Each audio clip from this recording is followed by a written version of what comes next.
قربانی اللہ رب العزت کن لوگوں کی قبول کرتا ہے؟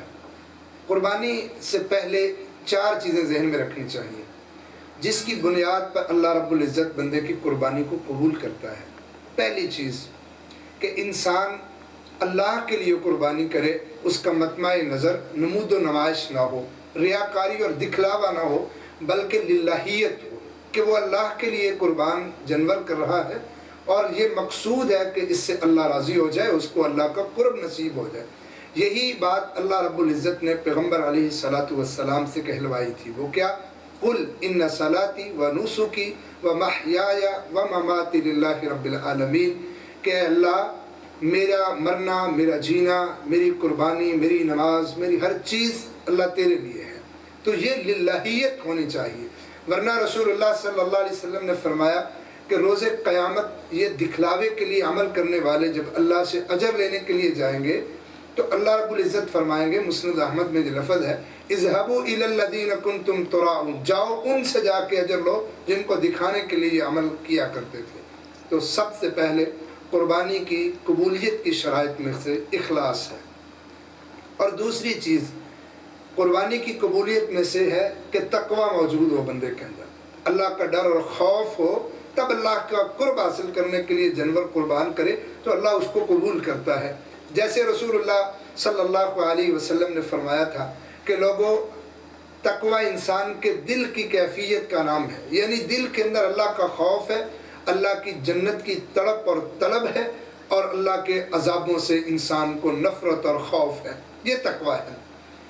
قرآن مجید میں اللہ رب العزت نے قربانی کی قبولیت کی بات کرتے ہوئے فرمایا انما یتقبل اللہ من المتقین، اللہ متقین کی قربانی قبول کرتا ہے۔ اور اللہ رب العزت نے قرآن مجید میں دوسرے مقام پر فرمایا لن ینال اللہ لحومها ولا دماؤها ولکن ینالہ التقوی منکم، لوگوں اللہ کو یہ خون، یہ گوشت نہیں پہنچتا، بلکہ اللہ کو تو تقوی پہنچتا ہے جس بنیاد پر تم قربانی کرتے ہو۔ تو انسان کو قربانی سے پہلے اپنے دل کی کیفیت کو یہ رکھنا چاہیے کہ میں اللہ سے ڈرنے والا ایک شخص ہوں، رب میرے اوپر ہے اور میں اللہ کی تعلیمات اور اللہ کے احکامات کے مطابق چلوں گا۔ تو تقوی جب تک دل میں نہیں ہے اللہ کوئی چیز قبول نہیں کرتا۔ تیسری چیز اتباع، رسول اللہ صلی اللہ علیہ وسلم کی سنت کے مطابق اگر قربانی نہیں کرو گے تو اللہ قبول نہیں کرے گا۔ مثلا اللہ رب العزت نے جو حکم دیا ہے قربانی کا، رسول اللہ صلی اللہ علیہ وسلم نے اس کی شرائط وضع فرمائی ہے کہ مسنہ جانور ذبح کرنا ہے اور مشکل کے اندر جزا کرنا ہے، یعنی دونتا جانور ذبح کرنا ہے، اور پھر اس کا طریقہ بتلایا کہ اس کو کس وقت ذبح کرنا ہے۔ اس کو رسول اللہ صلی اللہ علیہ وسلم نے بتلایا کہ نماز عید پڑھنے کے بعد جا کے جانور کو ذبح کرنا ہے۔ جیسے صحیح مسلم میں حدیث ہے، نبی صلی اللہ علیہ وسلم نے برا بن عازب کہتے ہیں خطبہ دیا، آپ نے عید کا خطبہ دیا، عید الاضحیٰ کا، اور خطبے کے دوران آپ نے فرمایا کہ عید الاضحیٰ کے دن سب سے پہلا کام نماز ہے، نماز کے بعد خطبہ ہے، دعا ہے، اور اس کے بعد ہم قربانی کریں گے۔ رسول اللہ صلی اللہ علیہ وسلم نے یہ بات کہی تو ابو بردہ بن نیار رضی اللہ تعالیٰ عنہ کھڑے ہو گئے، انہوں نے کہا اللہ کے رسول صلی اللہ علیہ وسلم، میں نے تو سوچا تھا کہ آج عید کا دن ہے، تو میں نے تو صبح فجر پڑھنے کے بعد جا کے جانور ذبح کر دیا۔